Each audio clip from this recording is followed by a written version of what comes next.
magandang umaga po sa inyo mga bossing. NB350, nagpa-install po si bossing ng 1 set Staria seat. Yan po siya. Maximum of 7 seater po. Yan, ito po yung last row ni bossing 3 seater. Yan. Tapos ito yung second row ni bossing. Yan. Ito po yan. Ito po yung sagad na recline yan. Ito naman po yung captain seat ni bossing. Yan. Yan, ito siya. Dual armrest ito bossing. Tsaka with headrest na rin yan.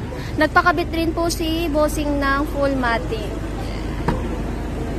So yun, ito si bossing. Boss, kamusta yung pagdayo nyo sa amin? Worth it naman po ba? Sobra. Yan. Legit. 1%. Yan, thank you bossing.